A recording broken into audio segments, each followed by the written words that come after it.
So we're now live. Thank you everyone for watching today very special talk with Okello. I'm Paola Bay. I'm your host for this talk at Earth Action Hub. And a big welcome to Ojok from Uganda, who is going to tell us this incredible project that he has created in his ancestral village. And Ojok is an amazing man who has a long journey in life, and he's really changing the life of many, many people. And it's very inspiring. Ojok, the floor is yours. Thank you so much.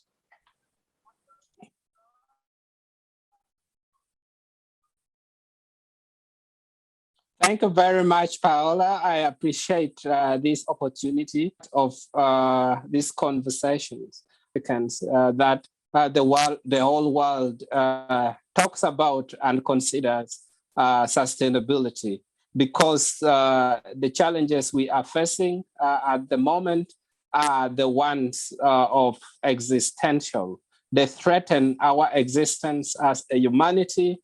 They threaten they threaten inheritance of a better future for the generations to come. So that is why 5 years ago, when I returned to my ancestral village, somebody could ask, why did you just come back to the village 5 years ago? I'm 35 years now. Uganda, the country of my birth, has a tumultuous political history that started right after independence. So about 35 years ago, when I was born, just 2 months into my birth, my father was murdered because of the political insurgencies at the time. And when my father died, I got disconnected from my paternal family because my mother took me up, raised me, took me to school. But just like any African man, you know, you will always look for your father, whether he's dead or alive, sometimes whether he was a crook or not, because our existence essentially tied to our fathers. So I returned home. When I returned home, it was a very different story. There was nothing. Home was a bush with nothing, because again, the northern part of Uganda had been mired in war and conflict for over 30 years. Some of us might have heard of the Lord's Resistance Army, or Joseph Kony, who was the rebel leader who prepped up the rebellion against the government. So the northern part of the country was a wasteland, basically. Nothing was going on because people were supposed to all go to the internally displaced people camps to enable the government soldiers to fight the rebels. So when this happened, nothing was going on. And so when I returned, there was nothing.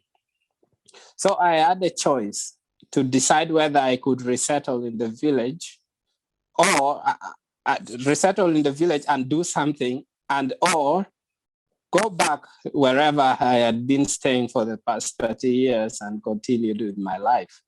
So I decided that it was important that I return home. And when I returned, we had to start doing something. One of the things that we started doing was conserving the shea trees. So this part of the country where the village is a shea belt. Shea trees grow in 21 African countries. Mostly in the savannah. In the east African region, shea trees only grow in parts. Yeah. And these trees, the local people didn't see value in the trees because they would sell them very cheaply to middlemen who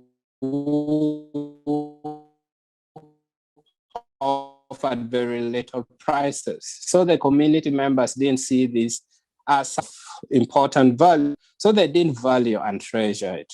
So one of the things that we had to start up was a cooperative society to sensitize the community members and men to collect the care and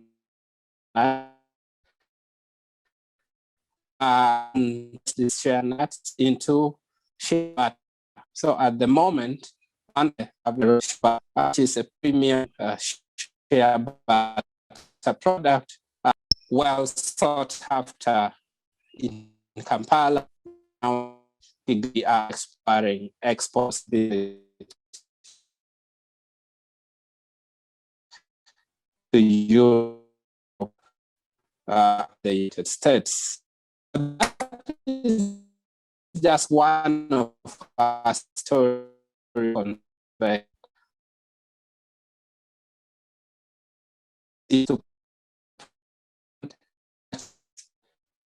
Because again, not only even other natural trees that grow by themselves. So as the community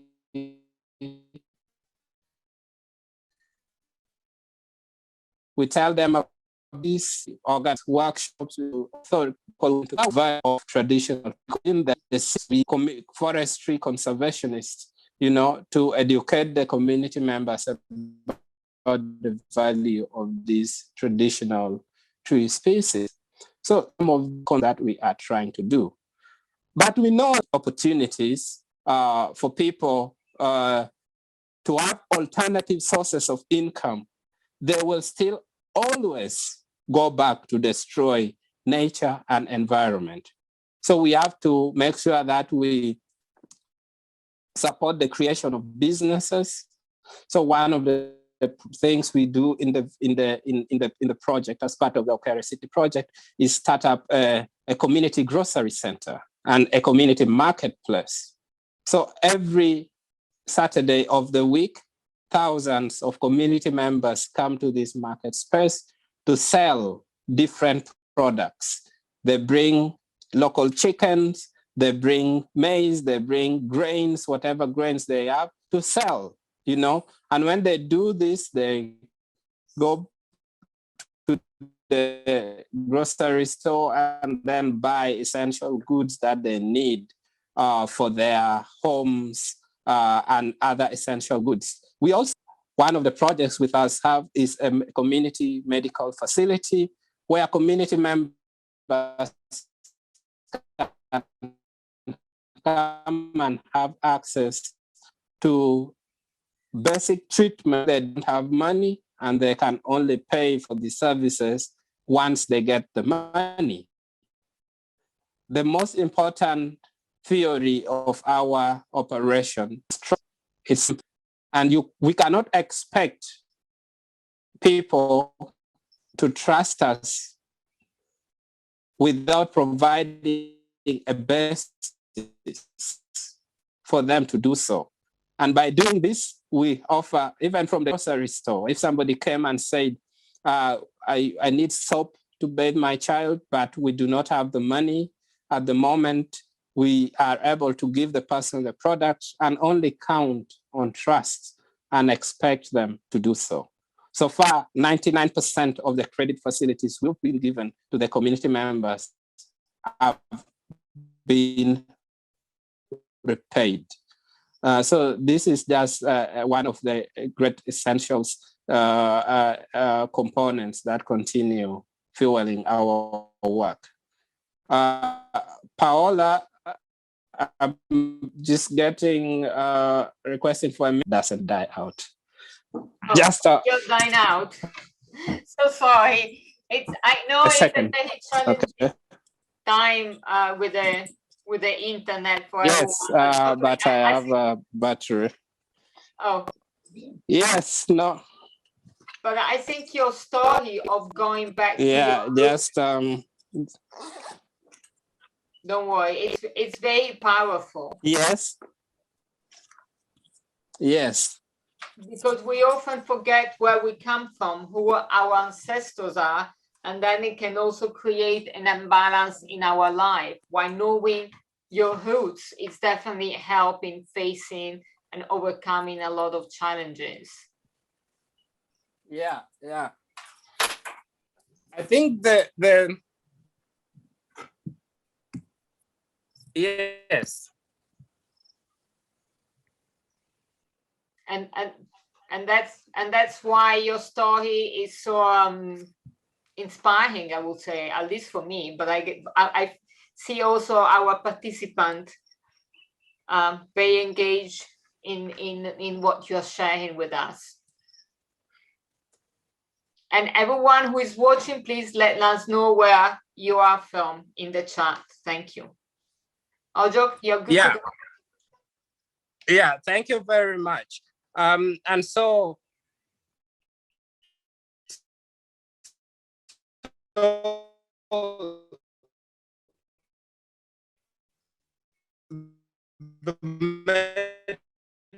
medical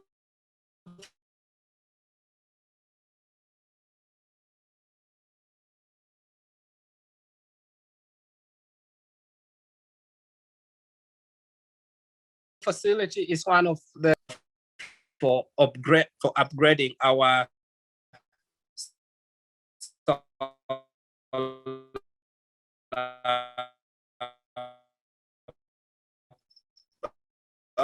energy possibilities.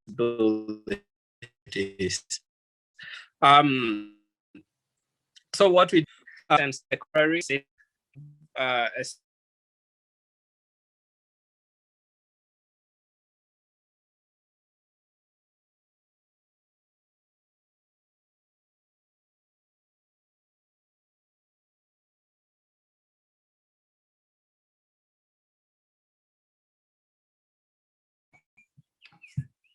and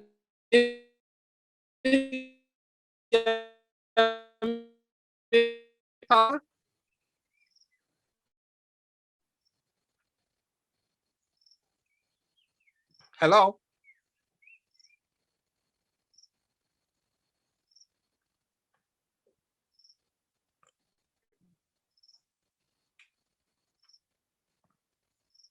I can't hear you.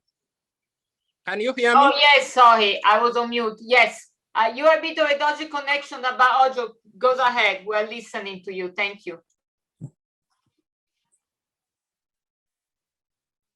You can hear me, right?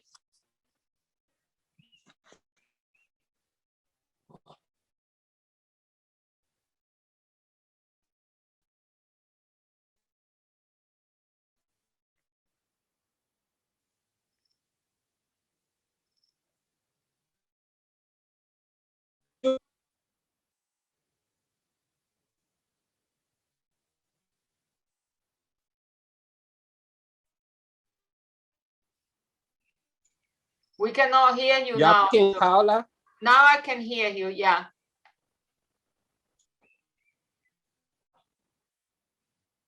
Can you hear me now?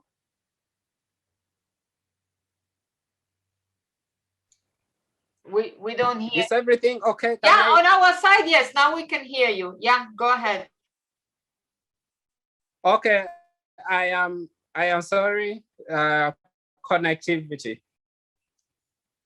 But thank you. The other option is I can turn off the video and maybe there would be an improvement. No, if you take off Perhaps. the video, if you take off the video, we won't see you and they only will see me, and that's not very exciting. So they will not see anyone. Okay, so can you confirm to me? Yeah, now we can I am hear audible. you. Yeah, now you are audible. Can you confirm to me that? Yeah, there is audible audio now. Yeah, good to go. I was saying that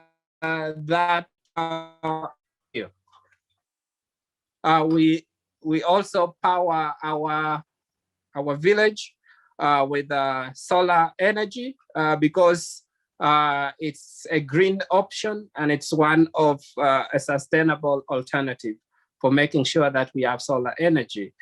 So our medical facility, our grocery store, the lighting needs, we have are all taken care of by the solar system that we have.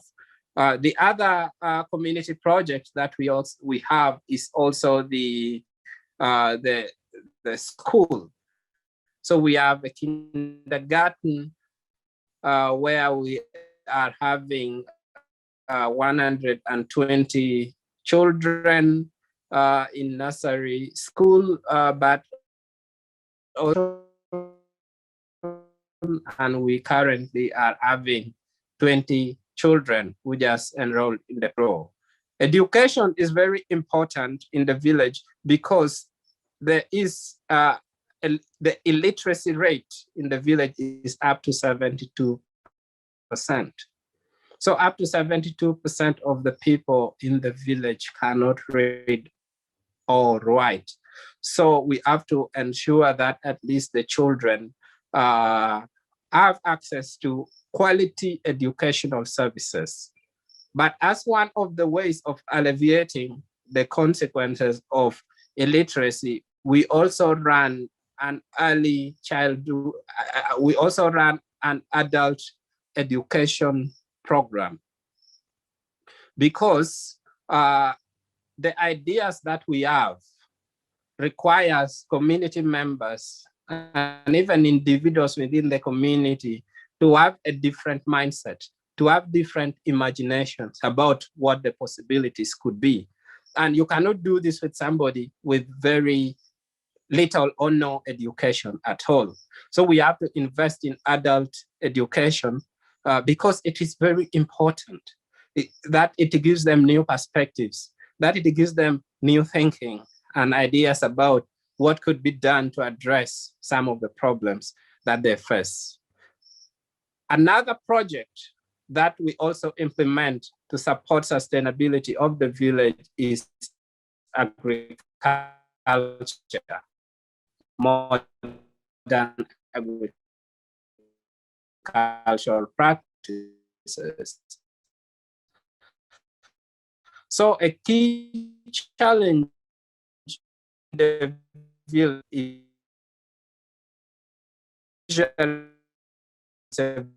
up to the village without a single drop of the village.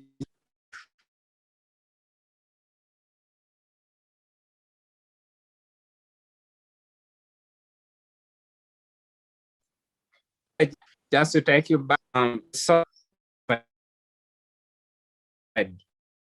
provided by rain, because we do not have irrigation systems at the moment. That's a very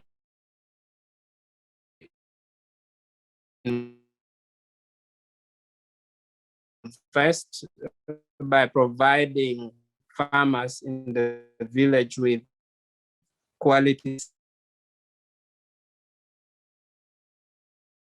seed, get better harvest, and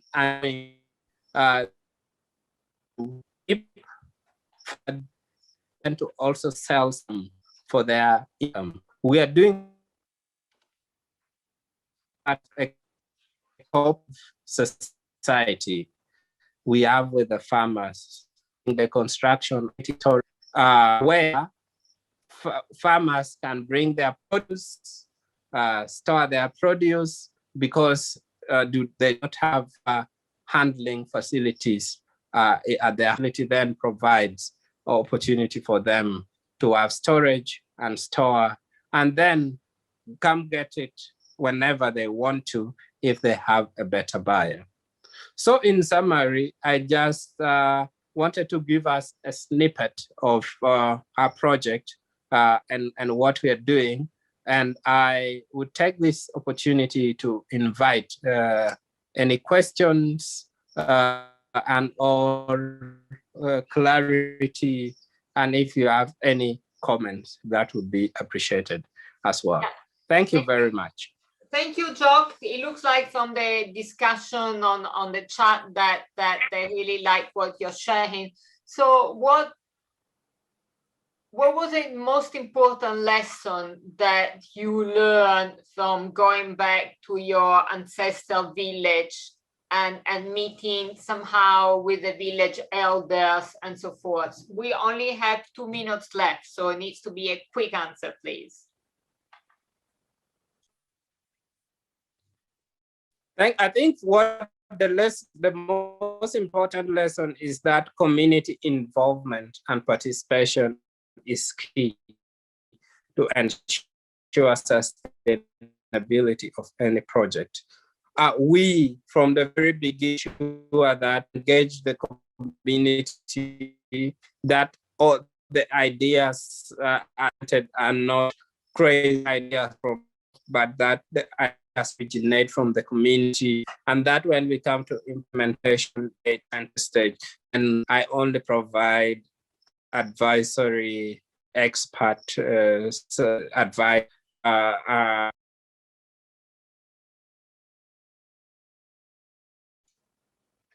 But it looks like we have long. Oh, Ojok, you're back. We lost you. Yes, thank you very much. So thank you, Ojok, for being here with us and sharing such very inspiring stories, because like your story, everyone can do it. It's not like, oh, I don't know what to do. And that's why we were so happy to invite you to speak at Earth Action Hub, because you can empower a lot of our participants, because your example is very important for all of us and wherever we live. So really, thank you very, very much. And I invite everyone to explore the Okere City project on their website that we have posted on the chat. And I also invite all our participants on Earth Action Hub to further explore the next 2 days, sessions, talks, conversation, workshop, our forum, our networking platform. And we also want to hear from all our participants. So thank you very much, Ojok, and thank you very much everyone else who was with us today. Thank you. See you soon. Bye. Thank you.